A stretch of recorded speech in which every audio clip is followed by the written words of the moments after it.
to me, divestment is not really about um disliking black men. At least to me, it's not. It's more so about like not just personally being specifically someone that you prefer, you know? Like, I don't understand why people don't understand this. And I've talked to so many different sectors, okay? Talk to the mammies. Mammies never understand me because mammies always think that you're supposed to prefer black men, right? And then I'm just like, I'm not really physically attracted to them, you know? And honestly, to be completely honest with you, when we talk about race, um,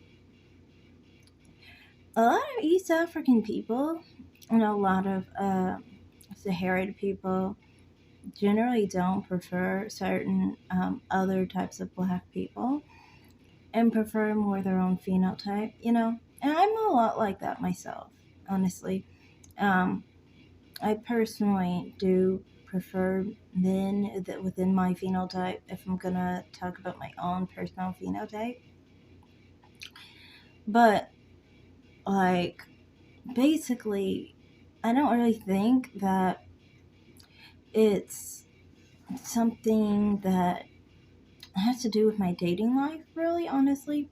Even in that regard. Like I don't see a lot of East African men.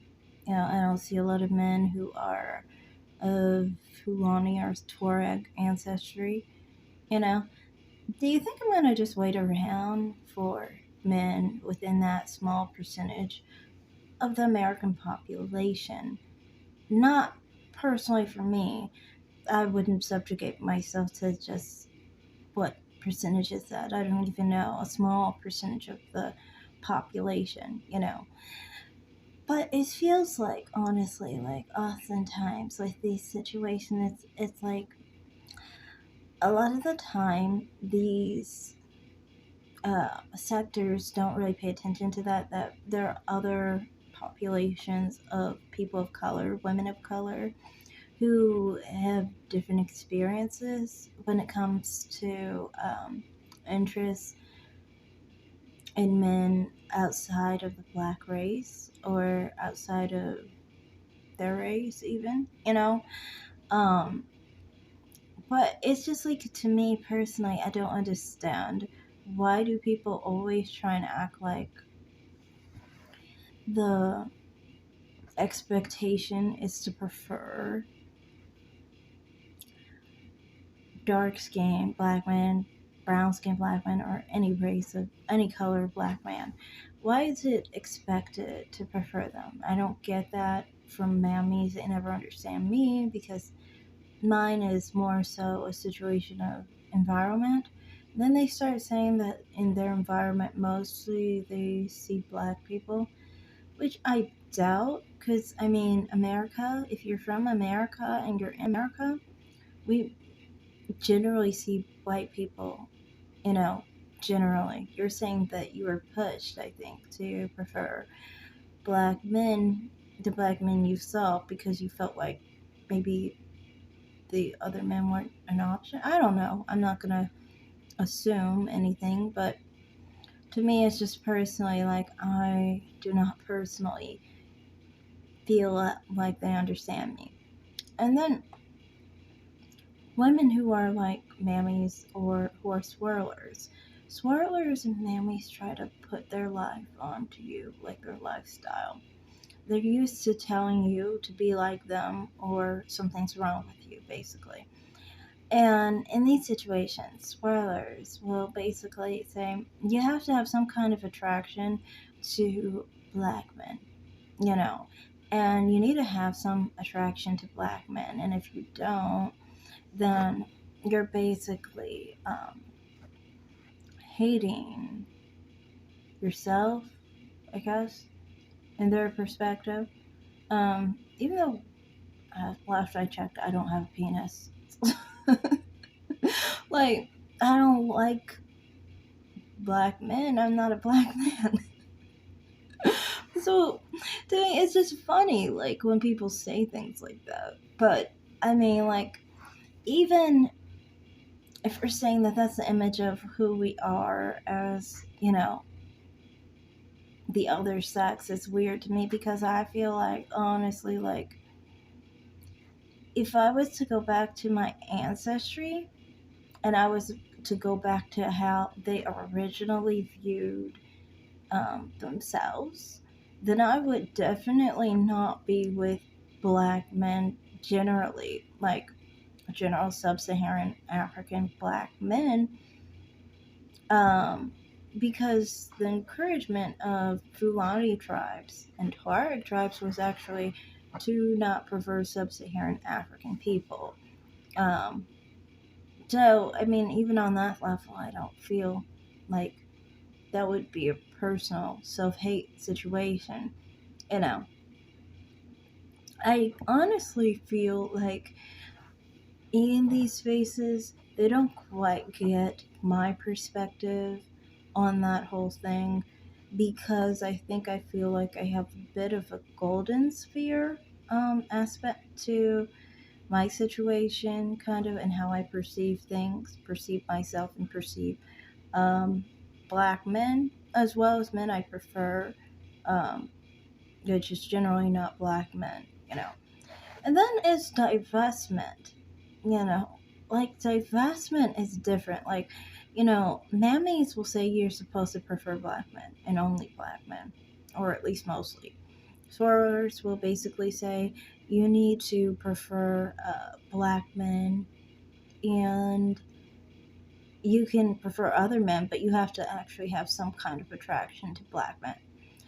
And then, divestors sometimes, it seems like some divestors I can basically feel at home with to some extent because I feel like some of them understand how it's not like how you cannot be attracted to black men, you know, and they act like that's okay, because they're not attracted to black men. But then some are not, because some kind of associate with more so the whole idea of basically being a past person who was attracted to black men, probably currently, just choose not to act on it, I guess you could say. And in these situations, it's kind of like they generally seem to have an issue with the fact that if you don't understand their plight and their anger with black men, they have an issue with you. They have an issue with you because they think that basically they're upset that you, one, don't share the misery, I think, and you don't have a trauma bond situation. And it's not just those situations, but it's also the fact that they feel like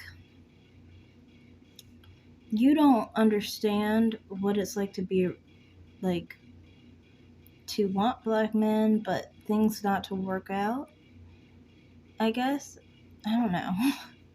But it's like that's generally what I've noticed. Is that like they don't like if you've never been attracted to black men because they have been, and it makes them feel badly that you do have a situation where you actually want what you want and you actually are going after that, being men outside of your race, and they feel, I think, rejected by black men.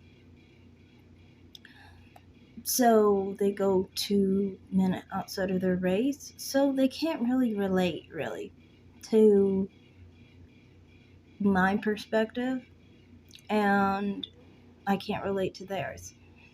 You know, honestly, I've always been a little bit scared to talk about this because I've always been shy about it because all my life I've been like kind of shamed for the fact that I don't prefer black men. And I could never lie and say that I did have any attraction. I tried to ignore it, tried to avoid it, try to talk about maybe, like, for example, I dated a guy once. He was 20% black, maybe, because he was Puerto Rican, but he was blonde, blue eyed, and looked white. And to me, like when I had interest in him before I knew his ethnicity, I thought he was white. So um, I sometimes use that as an example as to show, see, I don't have that much issue with people who have black ancestry. But, it's just like some people have lack of attraction to, a specific race. I don't have an attraction to specifically like I don't really have an attraction to Asian men. Honestly, I just don't. No. But no one ever goes after me for that. But they go after you for not having an attraction to black men. I'm not even like I don't have an attraction to black men that have the same lineage as me. I don't. I don't really care. I'm not hateful to black men either, which puts me in an awkward position in these YouTube streets, basically. Because what happens is people often try and say that, you are supposed to pick a side and you're not supposed to like black men being with other races, even though you don't want black men and you want to be in interracial relationships. So why would I be against anyone else's interracial relationship? I never get this, but yeah, I don't know. It's just interesting how I feel like sometimes I just don't fit into these sectors really. Any of the sectors. It's just, you know. And that's why I kind of like subscribe to like all sorts of channels because I feel like I'll agree on some things and I'll disagree on others, kind of thing. But yeah, alright, I guess I'm done with this video. Thanks for watching. Like and subscribe, comment down below. Bye.